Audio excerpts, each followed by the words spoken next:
Greetings and bienvenue, Midnight Crew. Thank you for returning to this broadcast, and welcome to new viewers joining us for the first time.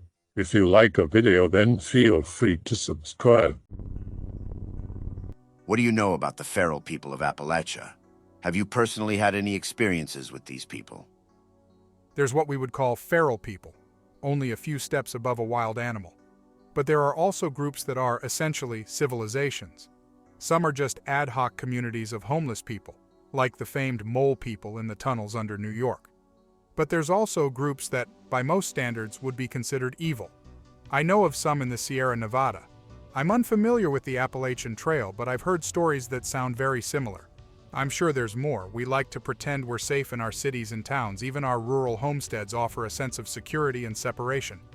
But you only have to take a few steps out of our fishbowl to realize the truth. We don't allow them to exist. They allow us. I've read a majority of the 411 cases across 4 books and listened to countless interviews. It is fascinating, and I believe it is an undeniable pattern with unnerving implications.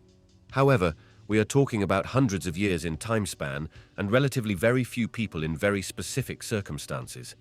Also, the age and mental capacity aspect alleviate any concerns I have for myself or most people going in the woods in general. I hold a very keen interest on this subject, partly because of the close-to-home nature and partly because of my insatiable curiosity. I do not have a definite answer for what's causing it, but I so believe the evidence and MO does strongly imply an intelligence behind these kidnappings, and I do think they are kidnappings of some kind. There was one ranger that told him about the wild men in the parks, and I can confirm there are wild men out there. For a while I thought maybe that could be the cause for the whole phenomenon, but I quickly realized how stupid I was being. There is not a nationwide, let alone an internationally connected syndicate of wild men in the parks. These are like families, and they keep to themselves. There is a level of coordination and predatory behavior far above what these wild men can do. Only because these wild men are out there surviving. They're not coordinating nationwide, century-spanning kidnappings. Then the really strange anomalies in each case really turn the whole thing into a crazier phenomena. I honestly don't feel confident in any one theory. This leads me to believe that it must be a combination of theories working in tandem. One of the rangers on a case told Paulides about the wild men in the mountains. I use quotes because that's exactly his words. I assume he's speaking of the scatterings of families or just hermits, shamans that live out in the wilderness their whole lives. I'm not what he's referring to. I buy guns and gear and cameras. I still have the internet. But there are a few people who just literally live wild. They are usually very adept at it because they tend to be old families that have always been there and their kids continue that. But there are not lots of them and they definitely are not networking. So in order for them to be causing all that, it would require them all to have developed the same MO somehow across the nation without contact with each other. That is very implausible, but it could account for some of the disappearances, I suppose, though a very limited number. Then there are some shamanistic types that want to live naturally for whatever reason. I don't think they fit the criteria, though. It just came to mind because there was one recently found around me that was causing a bit of a panic. People thought they saw Bigfoot, but it was a shaman doing a ritual wearing furs. Though that seemed to be dismissed way too quick, lol, it's still kinda weird and probably should have been checked into. Like, what rituals was he doing? Was he a skinwalker witch? As in doing ritualistic Native American black magic? Even if you don't believe it works, it's still kind of bothersome because those rituals aren't really the nice and friendly kind. Hello, X. I'm kind of a tourist here, so I'll lay this one out as honestly as I can with all the facts in green text format. Friend lives in the rural southern US. Pine bark beetles destroying huge chunks of forest. Pick related. That's what the forest across from his house looks like now. Claims he sees strange people moving around the dead trees at night. He's not into supernatural things and thinks /X/things are bull. No luck with deer camera, no traces left behind. No footprints, and the area is muddy like 80% of the time. But we're not trackers or anything. Not even deer, coyotes, bobcats out there. He has outdoor animals and they've never been bothered/harmed. The animals at his house do get quiet when they're out. Dogs get skittish and won't go out to piss. He says he sees them every so often when moonlight is good. maybe like 5 at most, spread out. Seems to be just shuffling around or foraging. Full moon recently, a few days ago. I visited with him just to see this. Absolutely see movement in the dead trees. Kinda look like Demi Humans from the Elden Ring, but taller. Skinny, walk upright but also sometimes like a chimp. Move very slow and cautious, not as big as a normal adult male, keep their distance, so anything seen is difficult. Will vanish if they see porch light or flashlight, no reflecting eyes or anything. No noise at all, not even rustling. No other animals are going near this area. Cell cameras are not good enough to get them from a distance, about 500 meters. He shot at them and they just vanish. By vanish, I mean like duck out and hide. It's fast when they hide, like drop and gone. They don't come back out after being spooked. The game warden says he's got reports on it but finds nothing, thinking it's just some mistaken wildlife or something. Appalachia has stories of wild men, people purposely disconnected from the rest of U.S. society. Reported sightings of wild men have described people decked out in furs, some of them, wearing whole bearskins like they were wearing a disguise. Most heavily discussed 411 case of Dennis Martin includes a sighting by a family that saw a bear carrying a child. Bears in this region, given the cold weather, would most likely be hibernating. Some of them go into hibernation mid to late January, so there is that potential, but it's not terribly likely. Wild men would not be hibernating. So this kid wanders off. Maybe he thinks he's playing a game with the other kids and doesn't realize they're back in the house, who knows? Kid is lost, losing his mind, scared, running all over in the first couple hours because panicked children are dumb and can end up ridiculously far away. Kids are quick and senseless, man. They can get themselves turned around and run away from home without realizing it. Wild man in the area sees this shit going down, makes a quick decision to track the kid back home before the missing kid leads cops into the wild man's turf. Wild man is wearing a bearskin to hide his presence from everyone in general. The kid doesn't know better, starts likening this to his favorite TV show to soothe himself. Kid is dropped off as close to home as possible, and the wild man gets out of there. Rural desert. Fatty, trying to be more active. Walk my dog routinely to help lose weight and get in shape. Walk him through this little back road section near my house. Lots of brambles, but the path itself is entirely clear. Goes slightly uphill and has a gorgeous view of my property and miles of desert. It's early in the morning, and I get up to the vista. Take a deep breath of the fresh air. Feels good, man. Hear the bushes and brambles rustling behind me. Turn around. Think it might just be a small animal or something. Make eye contact with this butt-ass naked, incredibly hairy dude holding a sharpened stick. We both freeze. My dog starts snarling and barking at him. He stands up and slowly walks backwards out of sight. Making eye contact the entire time, sprint back home faster than I've ever ran. Almost have a heart attack from how fast I was running and how fat I am. Call the police, report the encounter. A few hours later. Cops finally show up, I explain everything to them. They go off for about half an hour, then come back. All they found was his stick. No evidence he existed at all. Don't walk that trail anymore. Wahahaha, this reminds me again of once when I was in some woods in Appalachia, naked, just soaking up some earth energies, relaxing. Some guy comes walking along. I wasn't in the deep woods by any means, but far enough in I thought I'd be able to get naked in nature like I love to do undisturbed. Nope. Shit was hilarious. Dude acted like he didn't see me, but he had to have. It was late November. There were no leaves on the trees. Anyway, I guess in that instance of being one could perhaps have described me as a feral-ish Appalachian human. Although I was quite calm. If you grow up in certain middle-of-nowhere areas of the US, you might run into them. You probably won't run into them in your town unless they are really desperate for food, which is rare because they are masters of living outdoors. But if you hunt and do multi-day treks and things like this, you might come across them. I grew up in a deep mountain country, and it was known there were ferals in the woods.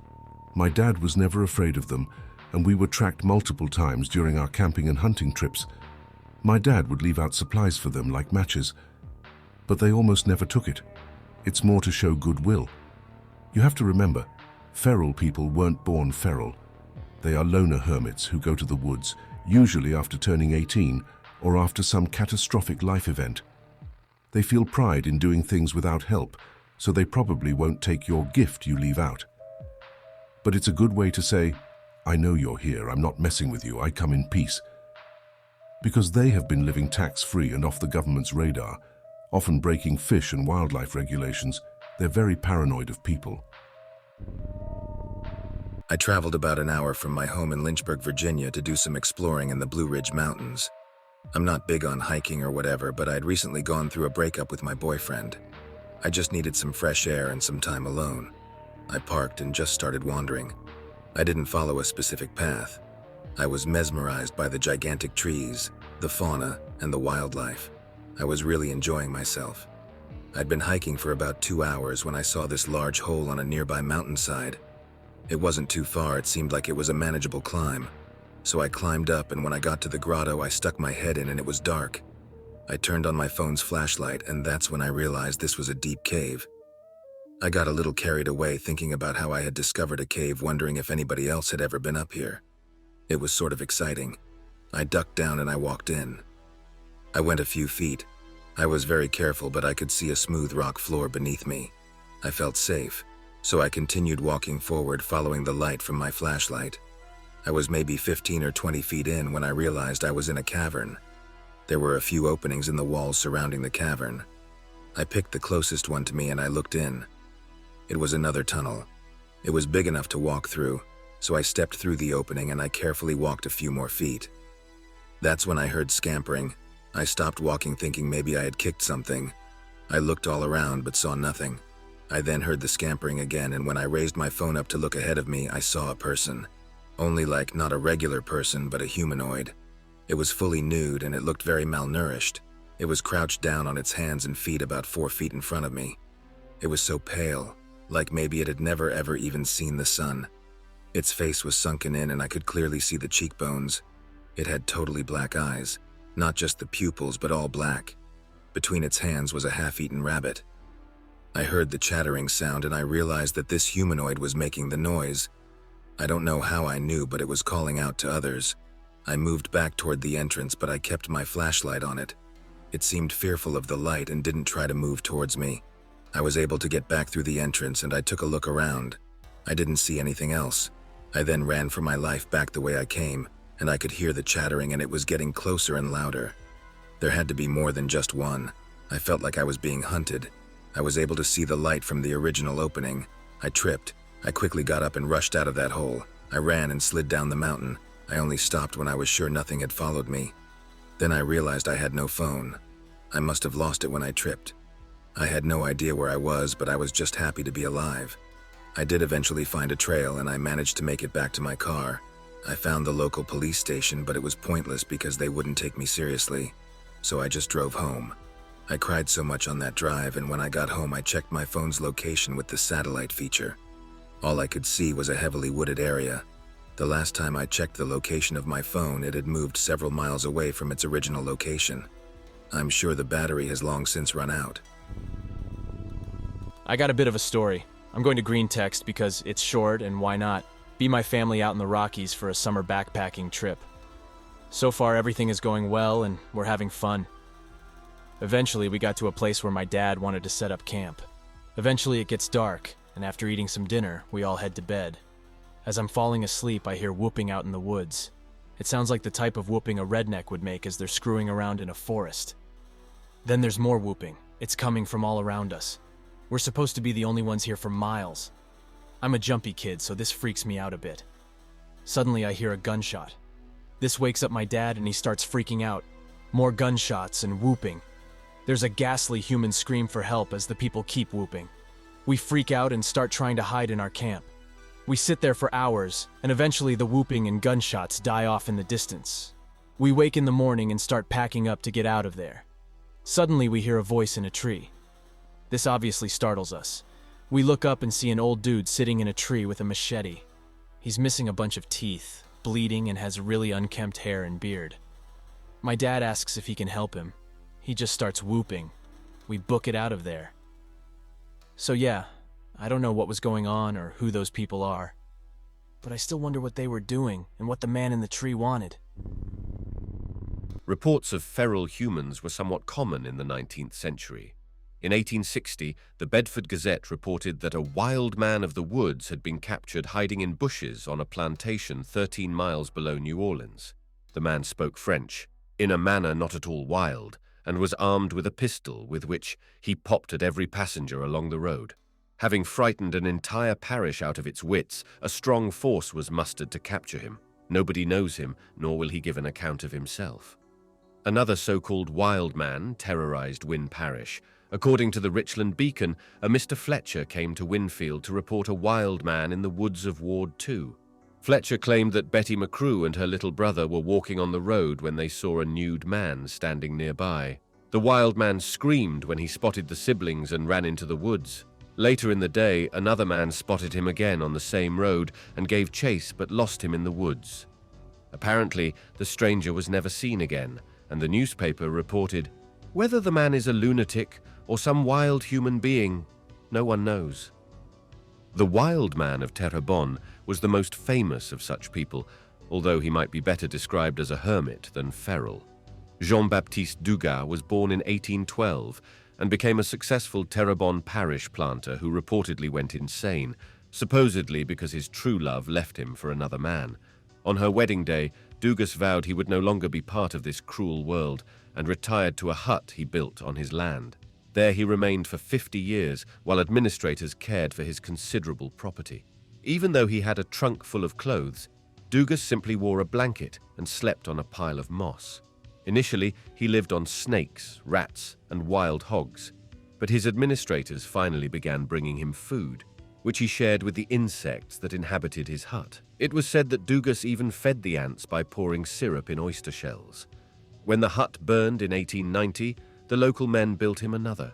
Dugas was described as being a gentle man who avoided people, although he did interact with children who sometimes visited. He was not considered dangerous unless provoked, and then was best left alone because he always kept a knife handy. The only time Dugas was known to have left his property was to attend court in Houma after being charged with destroying the local Catholic church. Dugas had donated the property for the church, but became upset when dancing was allowed at a fundraising fair. The Houma Courier reported that Dugas was caught red-handed trying to tear down the unfinished structure. During his trial, he claimed in defense that the place was intended for a house of worship and not for the purpose of amusements. The jury acquitted him. Dugas died in 1891 at the age of 79. The following year, a wild man wearing nothing but a hat and shoes was captured at the residence of one John Folson, 30 miles northeast of Rain. Without giving details, the Crowley Signal reported that he had to be lassoed to be apprehended. He had been roaming at large for some time and created quite an excitement among the farmers in that neighborhood. It was impossible to have him identified. One of the oddest sightings of a feral human also occurred in 1892 in nearby Arkansas.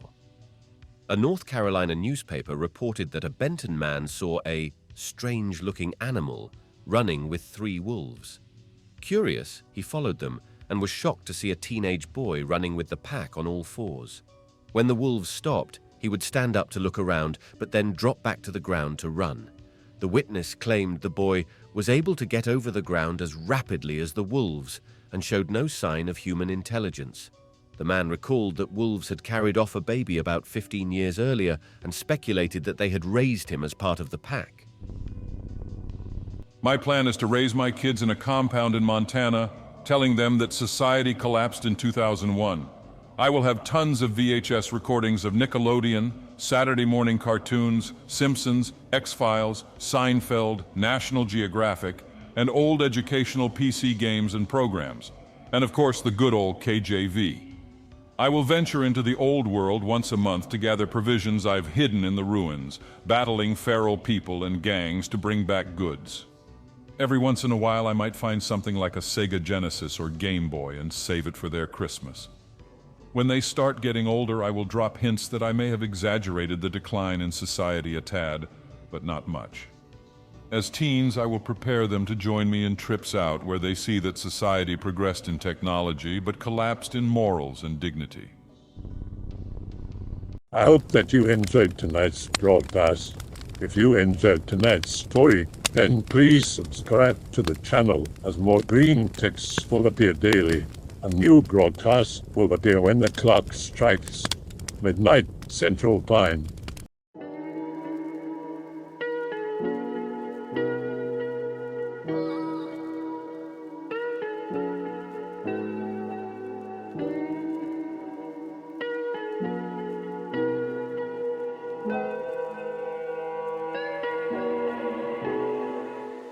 Remember to check out the Odyssey page in the description for a second archive of the channel's videos. There's also a Rumble archive as a backup.